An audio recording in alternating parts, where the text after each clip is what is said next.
Hello, my name is Matt, and this is the second pixel burn in what I'm calling Fuck All Gaming News January,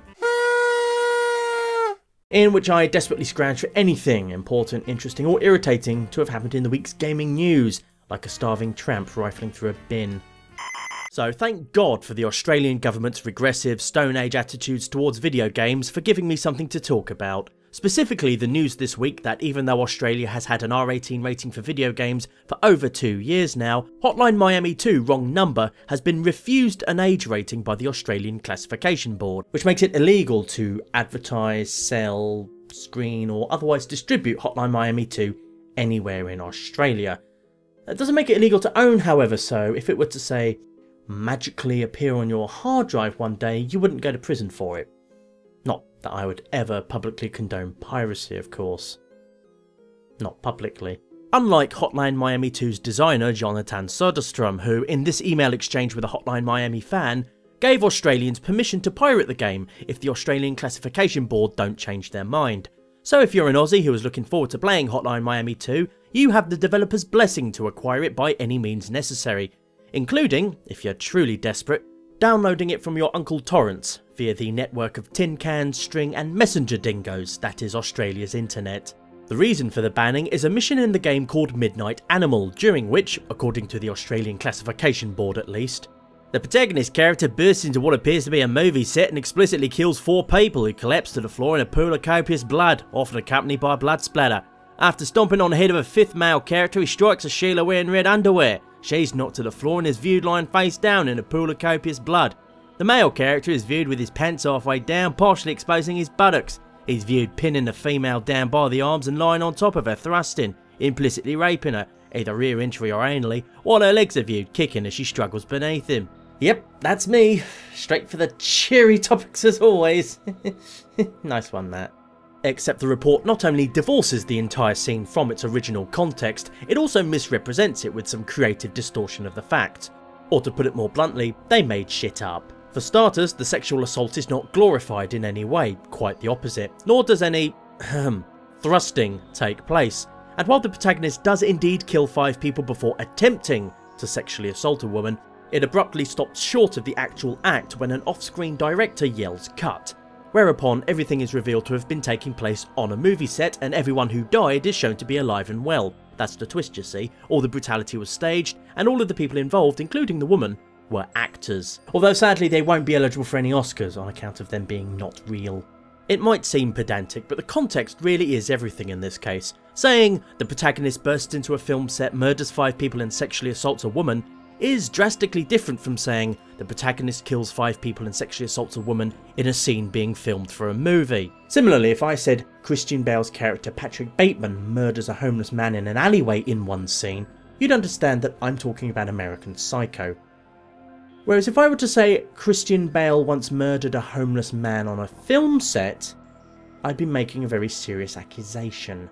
American Psycho also has a scene where Christian Bale's character kills and mutilates 2 sex workers. The film was released in Australia in 2002, uncut and with an R18+ rating, because who fucking ray for double standards? The Australian Classification Board has also passed other films featuring sexual violence uncut with an R18+ film rating, like Last House on the Left. Originally banned in 1987, the DVD release in 2004 was passed uncut with an R18+ rating. The film Irreversible, containing a 10-minute long rape scene portrayed in a continuous unbroken shot with no cuts, was passed unaltered in 2002 with an R18+ rating. And Perfect Blue, an animated psychological thriller in the style of Alfred Hitchcock, has a scene depicting violent sexual assault in the exact same context as Hotline Miami 2, as part of a film shoot.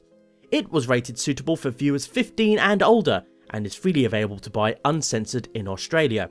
It's also a bloody brilliant film. Basically, the Australian government still sees video games as something for children, and all the hard work that Aussie gamers put into campaigning for an R18+ rating for video games has pretty much just been for nothing, really. Still, they've always got Prime Minister Tony Abbott to entertain them.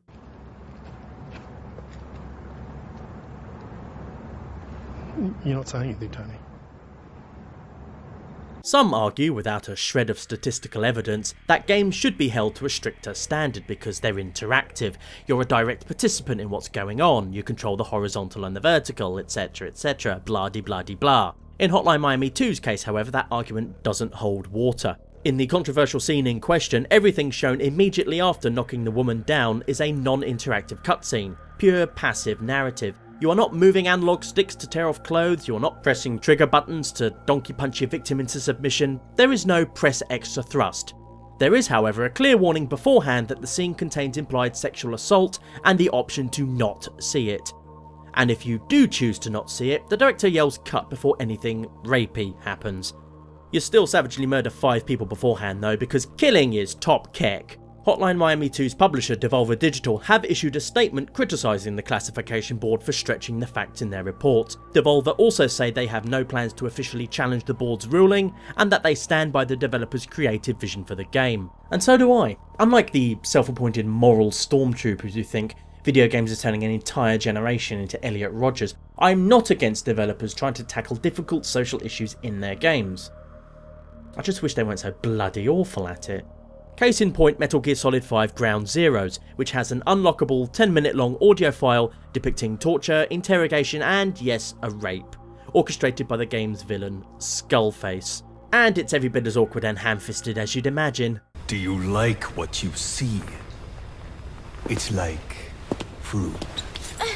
Does she look sweet or sour? A man has to know these things. Oh, for fuck's sake, Kojima. With shining examples like that, it's no wonder even the loudest advocates of video games as a medium seem unwilling or unable to trust it with delicate topics. And I don't just mean people who lash out at anything they consider social justicey. Even supposedly progressive types, the kind who piss themselves with glee over a game made in twine under the influence of 1,000,001 drugs, get skittish if you so much as glance at certain topics. Yet how can we expect developers to handle such topics sensitively if we always bring out the torches and pitchforks whenever they try? By making certain subjects taboo, you stifle the chances of a game being made that does treat them sensitively and well, creating a climate of fear in which so much as hinting at a difficult subject gets you railed in the gaming press or crucified by Tumblr. The developers of Hotline Miami 2 aren't exactly oblivious to what they're putting into their game either. Hotline Miami 1 was universally praised not only for its gameplay, music and visuals, but the intelligent way it deconstructed players' attitudes towards violence in video games. So maybe we can give them the benefit of the doubt over this one, at least until Hotline Miami 2 is actually released. Then we can all decide for ourselves if this controversial scene, viewed in context, was justified or not. And while we're at it, perhaps we can also stop making exceptions for when it's acceptable to censor art, although I won't be holding my fucking breath on that one.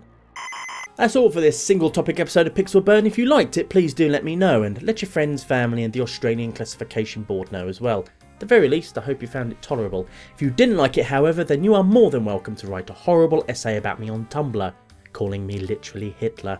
Until next time, however, you can go now.